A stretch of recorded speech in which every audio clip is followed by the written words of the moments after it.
Water is important everywhere. Use a little bit less of water. There are no channels. Central Asia. How to use this water? Waste of water. Hello from sunny Uzbekistan, Central Asia's most populous state. Joining us in the studio today, we have some experts related to all things sustainable development. We have from the UNDP, Nadejda Gavrilenko, a project manager with the National Adaptation Project. From the French Development Agency, we have Mr. Vincent Caupin, and we have a scholar and academic, Dr. Dang, joining us today in the studio. Thank you for joining us, everyone. So as we all know, water has been a hot topic recently, or at least for many years. But most recently, it's being felt more desperately, I would say. We're feeling the tightening of access to it around the world. There are droughts happening more frequently. It's affecting livelihoods, it's affecting agriculture. This brings us to our first question is, how did Central Asia in particular end up where we are today in regards to water? Thank you. First, the issue of water is important everywhere, in fact. As you were mentioning, with the growing population, there is more demand for water, and while the supply remains the same. So in fact, it's necessary to share more water, and each one needs to use a little bit less of water, in fact. And this is even more true in Central Asia, especially because there is a specific situation in a country like Uzbekistan, is that in fact most of the water is used for agriculture, 90% of the use of water, and this is irrigated land. You have a situation where in fact the agriculture plays a very important role in the economy, and this is possible thanks to water, but not water coming from rainfalls, but water going through rivers. Mm-hmm. And this is a kind of a specific situation. And while you have now growing population, every year in Uzbekistan you have about 700,000 more people. You have an economic development with a lot of companies and so on requesting more water. Mm-hmm. Then while the quantity remain the same. So if you do not organize in a way that to consider that water is a scarce resource and that you need to put right incentive in order that people use less water, then you get into trouble. And what kind of incentives would those be? I would say that first what matters is that everybody is aware that water is a scarce resource.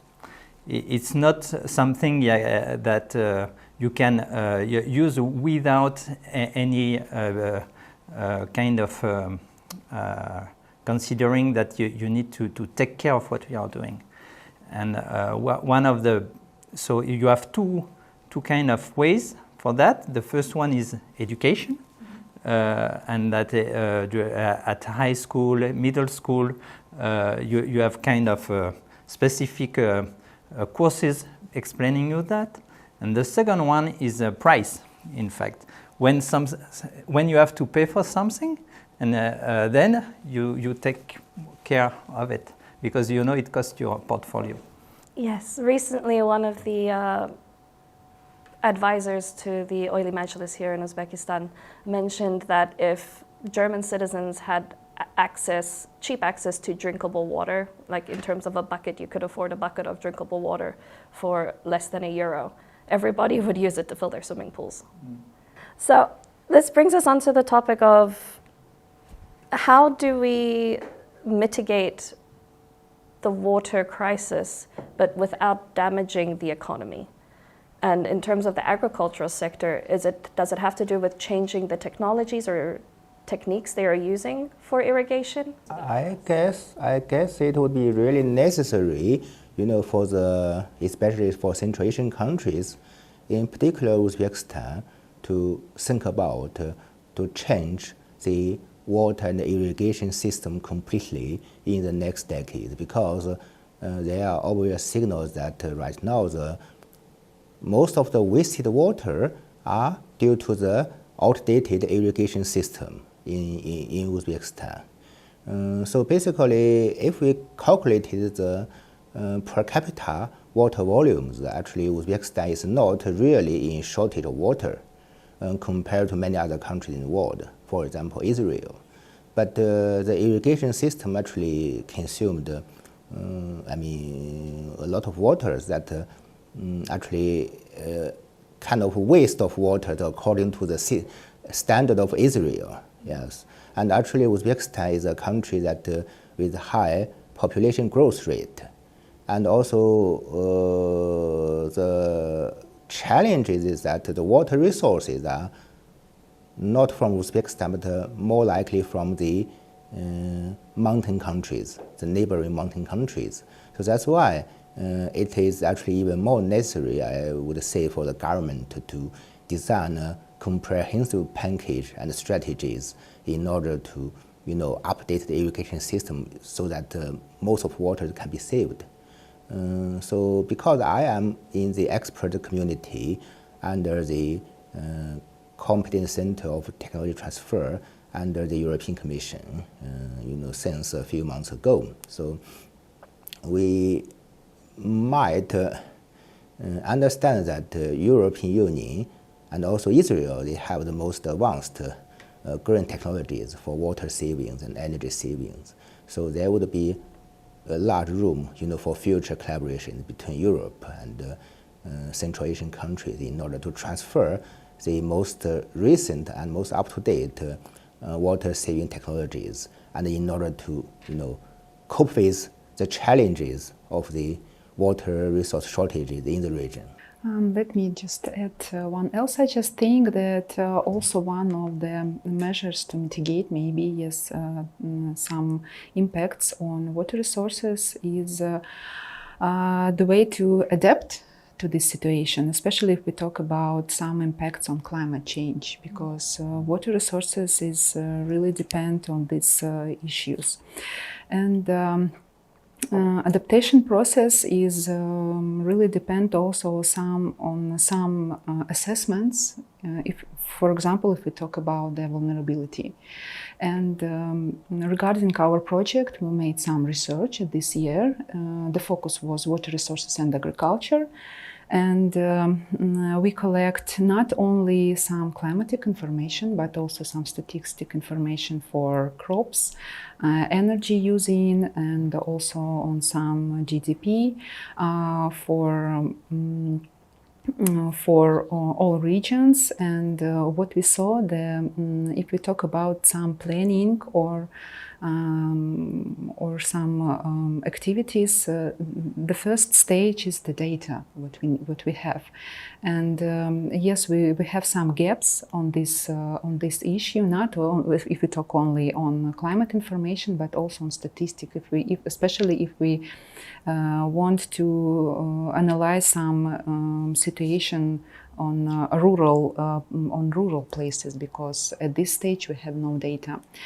And what we saw on the results on our research, it was really interesting results that the most vulnerable territory, if we talk about the water resources, this is the Khwarezm and Bukhara regions, and also Kashkadarya regions. Maybe the reason why Khwarezm, Bukhara and Kashkadarya are more vulnerable on water resources, we think that this territory depend more on energy sector. They use more pump station to provide water to some economic sectors, to agriculture and to populations. And I think that one of the main way, as I said, our colleagues, yes, it's we just need to think about how to improve this irrigation system, because maybe more than 19% of territory of Uzbekistan is irrigated system. It's also developed some early warning system. It's developed some statistic and data collation institutes and capacity. And UNDP have good experience on developed such early warning system by Adaptation Fund project to develop early warning system on droughts, especially for Daryo river basins. And this system installed in Uzhydromet and in Ministry of Water Resources, and now they just tested this model, this system. And what just it helped to us, we can have some forecast for 6 or 12 months, which situation which happened in this region, and this time just to give us opportunity to make some decision, to make some measures, and maybe to make some prioritize what we need to implement at first stage. You know that one of the main agriculture crop is cotton, and this is the period of growth cotton. But the hydrological period in Uzbekistan started from October. And we wish that in this year the situation with the precipitation will be more better than last year.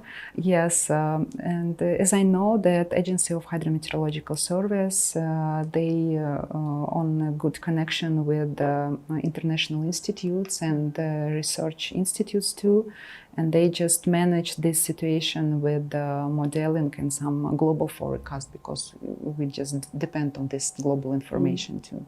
Well, this brings me on to the next question in terms of what are some of the challenges that you have all faced with implementing these projects with regards to water management or in any project related to getting towards a sustainable economy?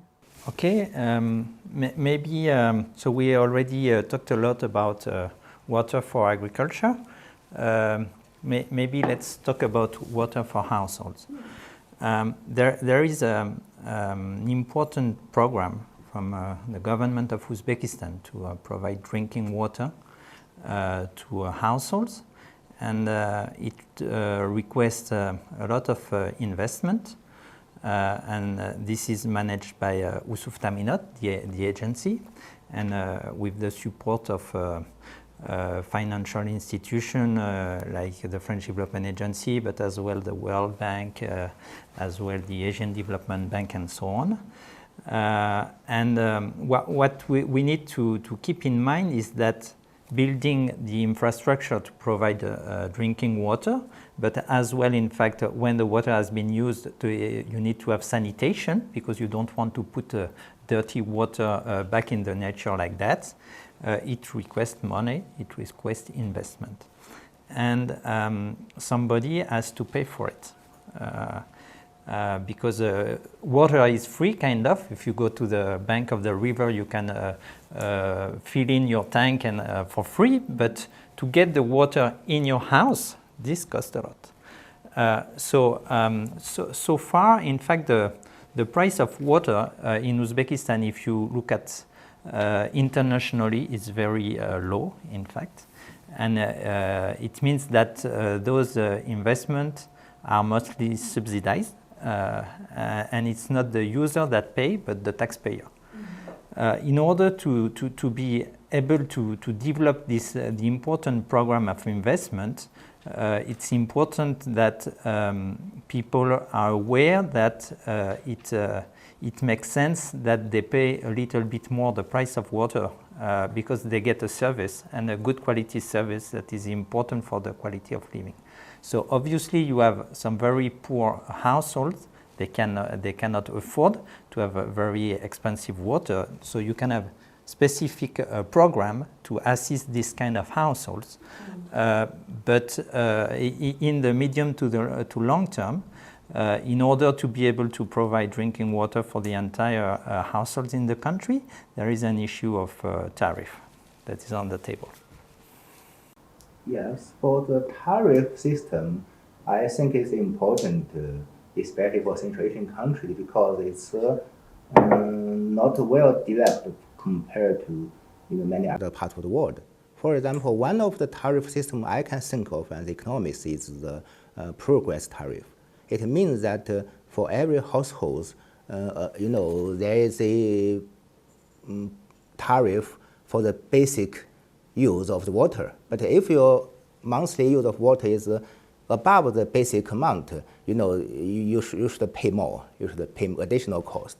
For example, this system actually applies in a few countries in order to, motivate people to save the water, especially to motivate people to motivate the households that used to consume a lot of water to save the waters and to think of strategies to, especially to reduce the water waste. Yes. And in Uzbekistan, for long term, the water price is relatively low from global standards. Because of low price, so some regions might not be able to have sufficient water supply due to the lack of funding in the system. And some other regions, for example, in the central Tashkent, people do not have incentive to save water, but have incentive to make most use of the waters. According to experiences of many other countries in the world, basically let's say comprehensive reform in the water tariff system might be very necessary and even urgent if we think of the current situation here. Uzbekistan and also the whole Central Asia is the epicenter of the climate change. Okay, water is in principle renewable, but in a country with a shortage of water supply and a high population growth rate, the water is more like non-renewable goods rather than renewable goods. I know for many years various agencies have been advising the Uzbek government to implement stronger and higher tariffs. And just recently, about 2 weeks back, they announced that they had doubled the tariffs, especially for Tashkent. But even then, Tashkent's tariffs are still quite favorable with regards to the world standards. Because, for example, in the European Union, if I'm right, the water pricing system do not only account for the water cost of the administrative cost or the cost of water itself. It also tries to count the future cost of the environment and sustainability. So there is quite a complicated water pricing system within the European Union, and the water price differs between regions and regions, and due to one of the factors is the environmental vulnerabilities. So basically the water pricing is actually quite a complicated issue if you want to incorporate the long-term environmental cost of the use of water. And in order to make the exact calculation that take account of the long-term environmental cost of the water, there should be a lot of work needed to be done. So basically a simple increase of the water price by 100% still is kind of simplify the real situation. So the question of increasing the price, in fact, it's always a difficult topic, and it needs to be done wisely, I would say. So if we see the situation in 20 years, yes, in fact, it would be better for the country to have a much higher price for water. But then you have the time, in fact, to do it in a progressive way, not to put everything 1 year. And also, when you provide a new service, this is the right time to increase the price, because the households see the difference compared to before. In the quality. And because they have a good quality of service, and so they are ready to pay for it because they understand that there is something new. But when you raise a tariff for something that you already got it's more difficult to understand why suddenly you have to pay much more for something you had before. So the question that we are addressing now is related to water use specifically within Tashkent city. We've noticed a lot of irrigation systems for trees or plants along the side of the roads malfunctioning and flooding into the streets, wasting a lot of water. Or households use a lot of the water freely to wash their gardens or their cars without much responsibility or sense. How can we get the population to fully understand and comprehend their role in helping to mitigate the crisis? I think first education and second price. First education and second price. I know education is one of the best ways to go about it, but what about the older populations who don't really have access to school programs? In fact, you see that often, so myself, I have kids, in fact, and my kids told me, Dad, you should change your behavior because that. So this is as well a way. So to have a knock-on effect into the families. Very true. I think there are some other programs that would also go around to households and through the Mahalla committees as well to provide some education to these older generations. I just want to add that in Uzbekistan there are really interesting and good traditions, and some of them depend on water users too.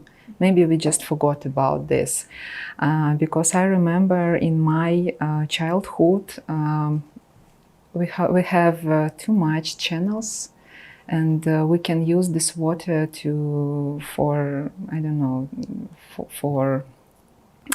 our life. But now what we saw, there are no channels, and maybe first of all we just need to recommend some alternative ways how to use this water, maybe just wastewater. And this depends especially not only on the improvement of irrigation system, but as my colleague said, on some system of house using water. And we just need to talk about this. And yes, this is the really good instrument, Mahalla, because our old people, they must to talk to us. Just stop to do this one. Yeah, this is just... yes, from the cultural aspect, it is very much from the top down. Yes. And on to our last question, can you tell me about what strategies were considered in the past and what has actually been implemented now that you are aware of? I have the feeling that many policies are being put in place now by the government. So we were talking about the necessity of saving water for irrigation. There is an important investment program to rehabilitate irrigation canal everywhere in Uzbekistan. You have as well program to provide incentives for farmers to use drip irrigation. So I think that this is a very positive development, and obviously it takes time to build results, but this should institution like the French Development Agency, we are at the side of the government to assist them in order to do so. So the outlook is positive? I think the dynamic is positive, yes. Ah, that's very hopeful. That concludes our session for today. Thank you everybody for joining us. I appreciate you taking your time and your expertise.